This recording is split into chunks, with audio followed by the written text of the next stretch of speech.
Hello everyone, today I have Frieren Beyond Journey's End. This show is nothing less than a spectacle, unleashing four, yes you heard me right, 4 episodes at once.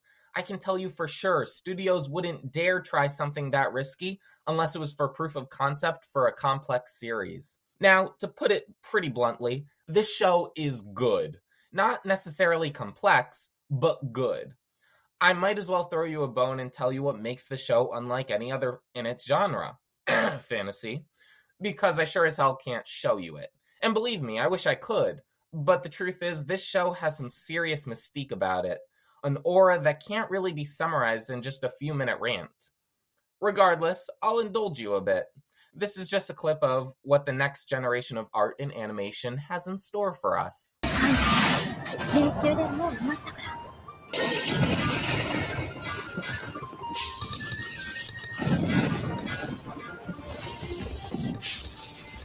So, this show starts off with a full head of steam. How dare they open their hand with 4 cards instead of 1? The only comparison I can give is when Oshinoko dropped a laughably long first episode that could have very well been a prequel movie.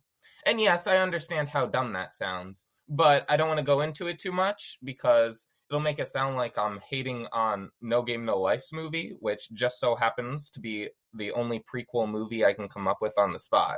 Putting all that aside, the first episode was definitely a tough one to critique.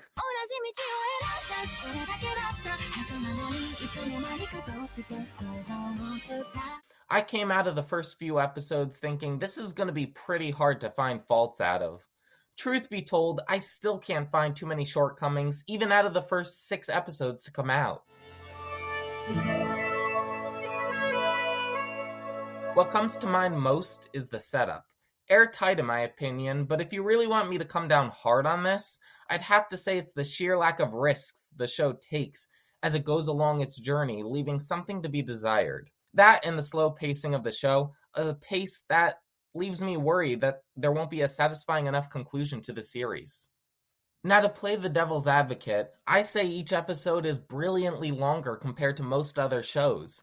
This one clocks in at a massive 26 minutes per episode. And while you might say there's no shot you can feel the difference, I say you can. Extending the length of an episode allows for a series to spend more time on either developing a narrative within just one episode or breaking an episode into more bite-sized content for an easier watch. As for the characters, I think Frieren herself has a large range of emotion when pushed to her limits. Otherwise, she's pretty timid. All the characters are pretty quiet for the most part, since the show focuses more on conveying than reacting. When I first saw what show was most similar to this on AniList, I was not only stunned, but excited to jump into this series. It honestly took a while to figure out, but no one's wrong for having this in the recommended page. What show is it? Violet Evergarden. Now, you may think, Violet Evergarden? Why is that similar to Frieren?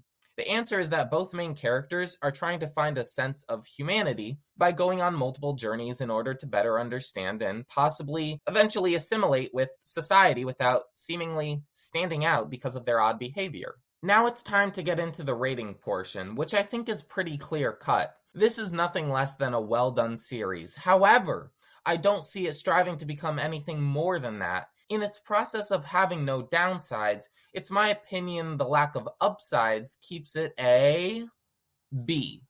Please don't get me wrong though, it's a solid B. I think the show's representation and storytelling abilities are unparalleled to everything coming out this season. I just think there's more room for specifically intrigue, whether through action or through a large resolution or change.